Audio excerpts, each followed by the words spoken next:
अस्सलाम वालेकुम दोस्तों, कैसे आप लोग। उम्मीद करता हूं कि आप सब लोग खैरियत से होंगे। रात के तकरीबन इस टाइम 2:30 बज रहे हैं और आपका भाई मौजूद है आपके सामने अपने प्रॉमिस के हिसाब से बिटकॉइन के एनालिसिस के साथ दोबारा से। और आपको मैं ऑलरेडी यहां पर मैक्रो लेवल के एनालिसिस दे चुका हूं कि वीकली टाइम फ्रेम के ऊपर मिड टर्म के अंदर हम क्या सिनेरियो बनता हुआ देख सकते हैं। बट यहाँ पर काफ़ी डिमांड थी आप लोगों की कि आसिफ भाई यहाँ पर इंट्राडे के ऊपर भी बिटकॉइन के थोड़े से एनालिसिस कर दें कि यहाँ पर बिटकॉइन को शॉर्ट किया जा सकता है या फिर यहाँ पर लॉन्ग बनती है। तो बिटकॉइन के भी एनालिसिस करेंगे और साथ ही साथ कुछ ऑल्ट कॉइन्स आप लोगों ने बताए हुए मुझे, वो भी आज की वीडियो में शामिल करेंगे। और इसके अलावा एक दो बहुत अच्छी फंडामेंटल अपडेट्स हैं, वो भी इंशाल्लाह आपसे शेयर करेंगे।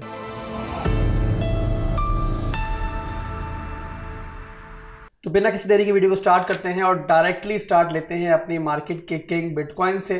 तो यहाँ पे डेली टाइम फ्रेम का चार्ट मेरे पास ओपन है और यहाँ पर वीकली के ऊपर मैं ऑलरेडी आपको बता चुका हूँ कि बिटकॉइन यहाँ पर अपने स्ट्रॉन्ग रेजिस्टेंस जोन के अंदर ट्रेड कर रहा है।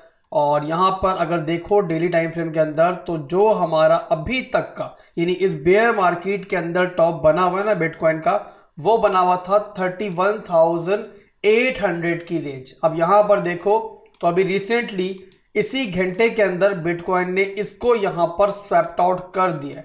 यहाँ पर आपको चार्ट बड़ा करके दिखा रहा हूँ तो आपको आइडिया हो जाएगा कि बिटकॉइन ने यहाँ पर इस एरिया को स्वैप्ट आउट कर दिया है। और यहाँ पर अभी फिलहाल के लिए बिटकॉइन का एक नया हाई जो है वो बन चुका है।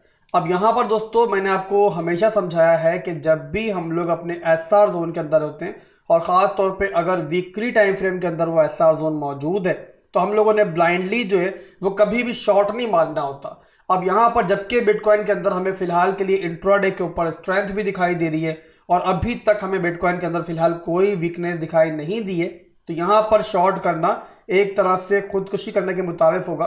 तो यहाँ पर ये आपको मशवरा नहीं दूंगा जब तक हमें प्रॉपरली इंट्राडे टाइम फ्रेम्स के अंदर 4 घंटे के अंदर या फिर 1 घंटे के अंदर हमें स्ट्रक्चर ब्रेक होता हुआ दिखाई नहीं देता, यानी किसी भी किस्म का चेंज ऑफ कैरेक्टर होता हुआ दिखाई देगा, तब भी हम लोग यहाँ पर शॉर्ट के अंदर जा सकते हैं। फिलहाल के लिए आप देखो 4 घंटे के टाइम फ्रेम के अंदर तो आपको क्लियर दिखाई देगा कि बिटकॉइन जो है ना वो मुसलसल हाई लो यहाँ पर बना रहा है और अभी तक जो है किसी भी किस्म की हमें वीकनेस 4 घंटे में नहीं दिखाई दी है। और इसी को लेकर चलेंगे 1 घंटे के अंदर भी, तो वहां पर भी लगभग यही सूरत हाल मौजूद है। और ये दोस्तों हमेशा होता है कि जब भी बिटकॉइन इस टाइप के एसआर जोन के अंदर जाता है ना, तो वहां पे नॉर्मली इसी किस्म का फोमो हमें दिखाई देता है। अब यहाँ पर देखो 4 घंटे में मैंने आपको दिखाया था कि बिटकॉइन हाई लोज बना रहा था और यहाँ पर अगर आप 1 घंटे में देखोगे तो 1 घंटे में भी लगभग वही सूरत हाल है। और यहाँ पर भी बिटकॉइन बहुत स्ट्रांगली जो है हाई लो यहाँ पर फिलहाल के लिए बना रहा है। तो यहाँ पर जब तक दोस्तों हमें वीकनेस दिखाई नहीं देती प्राइस के अंदर, जाहिर सी बात है स्ट्रेंथ को हम लोग शॉर्ट नहीं कर सकते ब्लाइंडली। कभी भी लॉन्ग और शॉर्ट का मशवरा मैं आपको नहीं देता हूं। तो टेक्निकली जब तक हमें ट्रिगर ना मिले हम यहाँ पर किसी भी किस्म का इस टाइप का फैसला नहीं ले सकते। इसी वीडियो में आपको बताया है कि इंट्राडे टाइम फ्रेम के ऊपर बिटकॉइन के अंदर हमें स्कैल्प मिलती है, हमें ऑल्ट कॉइन्स के अंदर स्कैल्प मिलती है, उससे आपको कोई मना नहीं कर रहा है। प्रॉपर टाइट स्टॉप लॉस लगाकर आप किसी भी किस्म की स्कैल्प यहां पे ले सकते हो। बस ये जहन में रखो कि बिटकॉइन ओवरऑल जो है ना वो अपने स्ट्रॉन्ग रेजिस्टेंस जोन के अंदर बैठा हुआ है, तो आम हालात से ज्यादा बस इस एरिया में आपको विजिलेंट रहना है अपनी लेवल टू लेवल ट्रेडिंग के लिए भी। इसके बाद चलेंगे एक आर्टिकल की तरफ जिसको देखकर आपको अंदाजा होगा कि बिटकॉइन स्पॉट के ईटीएफ की कितनी अहमियत है। और अगर बिटकॉइन का स्पॉट ईटीएफ जो है वो मंजूर होता है अनकरीब, तो फिर नेक्स्ट बुल रन जो है ना वो बहुत ज्यादा दूर नहीं होगा और एक बहुत बड़ा ट्रिगर पॉइंट हमारा जो बिटकॉइन का स्पॉट का ईटीएफ है वो भी हो सकता है।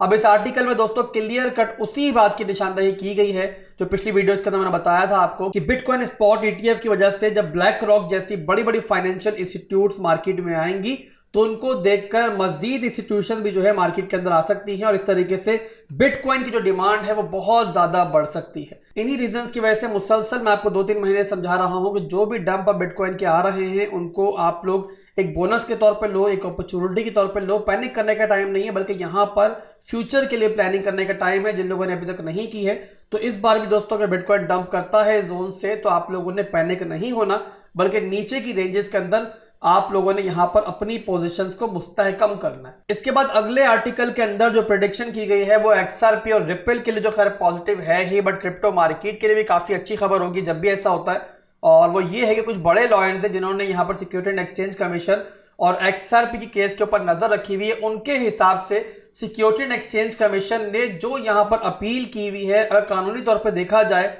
तो उसकी मंजूरी के चांसेस सिर्फ 3% से लेकर 14% तक है।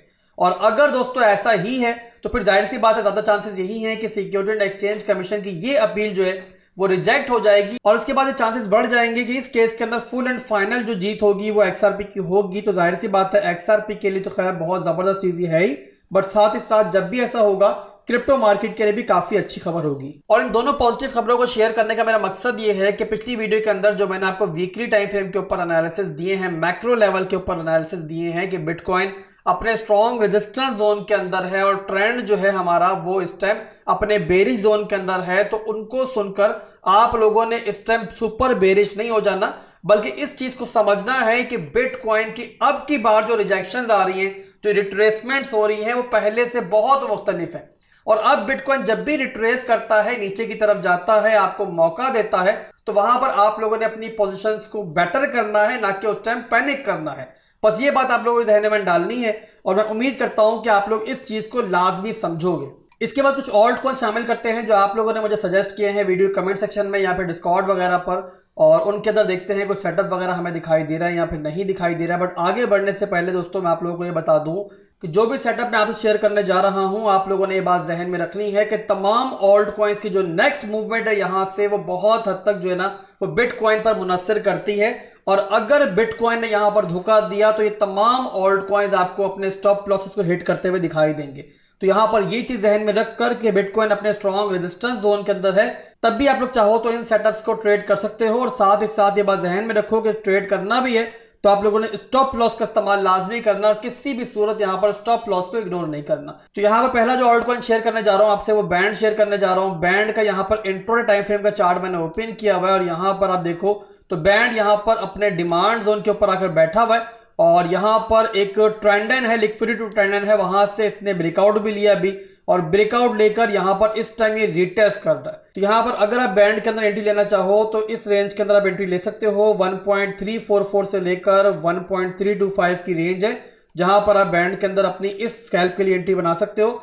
और स्टॉप लॉस जो आप लगाओगे वो लगाओगे 1.251 से नीचे और टारगेट्स जो इसके होंगे, फर्स्ट टारगेट इसका होगा हमारा 1.405 की रेंज, सेकंड टारगेट इसका होगा 1.47 और लास्ट टारगेट इसका होगा 1.55। इसके बाद जो अगली स्कैल्प शेयर करने जा रहा हूं आपसे, वो शेयर करने जा रहा हूं लिंक की। लिंक के अंदर ये छोटी सी स्कैल्प बन रही है और यहां पर अगर लिंक के अंदर आप एंट्री लेना चाहो तो इस रेंज के अंदर आप छोटी सी एंट्री इसके अंदर ले सकते हो, प्रॉपर रिस्क मैनेजमेंट के साथ। रिस्क मैनेजमेंट आप लोगों ने इस मौके पे इग्नोर नहीं करनी है। बार बार बता रहा हूं कि बिटकॉइन अपने एसआर जोन के अंदर है और अगर बिटकॉइन ने धोखा दिया तो सारे के सारे ऑल्ट कॉइन ये धोखा देंगे। तो अगर यहाँ पे स्कैल्प में जाना चाहो तो 10.180 से लेकर यहाँ पर 10.011 के दरमियान छोटी सी एंट्री आप इसमें ले सकते हो और स्टॉप लॉस जो आप लगाओगे वो लगाओगे यहाँ पर इसमें 9.759 से नीचे और टारगेट्स जो इसके अंदर होंगे वो फर्स्ट टारगेट होगा हमारा 10.608 और सेकंड टारगेट हमारा होगा 10.958। तो ये लिंक की छोटी सी स्कैल्प थी 15 मिनट के टाइम फ्रेम के अंदर। इसके बाद दोस्तों अगला ऑल्ट कॉइन जो शेयर करने जा रहा हूं वो है EGLD और EGLD बहरहाल इस टाइम काफी पंप कर चुका है, तो इसके अंदर एंट्री फिलहाल के लिए नहीं बन रही है और फर्स्ट टारगेट ये अपना ऑलमोस्ट हिट कर चुका है, सेकंड टारगेट ये नजदीक है। तो इस टाइम EGLD को आप इग्नोर करो। अगर ये दोबारा नीचे रिट्रेस करता है ना तो 4 घंटे के टाइम फ्रेम के एनालिसिस है, तो इसलिए आपको मैं बता देता हूं कि इसमें एंट्री कहां बन सकती है आपकी। तो इसमें जो एंट्री बन सकती है आपकी वो बन सकती है 26.17 से लेकर 25.42 के दरमियान। यहां पर EGLD आता है तो मैं इंशाल्लाह दोबारा भी देख लूंगा और यहां पर अगर स्ट्रेंथ मार्केट में उस टाइम दिखाई दी तो इसके अंदर एक स्कैल्प बन सकती है। टारगेट्स वही हैं जो अभी थे और 27.33 फर्स्ट टारगेट था हमारा और 29.31 इसका लास्ट टारगेट था। और स्टॉप लॉस अगर हमें स्ट्रेंथ दिखाई दी उस टाइम तो स्ट्रेंथ देखकर हम इस रेंज के अंदर लगा लेंगे जहां पर आपको क्रॉस ये दिखाई दे रहा है। तो आप लोगों ने जो ऑल्ट कॉइन्स शेयर किए हैं पिछले दिनों मुझसे, उनमें से कुछ ऑल्ट कॉइन्स जिनके अंदर कुछ सेटअप वगैरह बनते हैं मुझे दिखाई दे रहे थे, वो आज की वीडियो में मैंने शामिल कर दिए हैं। कुछ ऑल्ट कॉइन्स कल की वीडियो में शामिल कर दूंगा और बिटकॉइन की मूवमेंट को देखकर प्रॉपर रिस्क मैनेजमेंट के साथ चाहो तो इनको आप देख सकते हो। आप लोगों ने मुझे कहा था एनालिसिस करने को तो मैंने कर दिए। दुआओं में याद रखिएगा। अल्लाह हाफिज।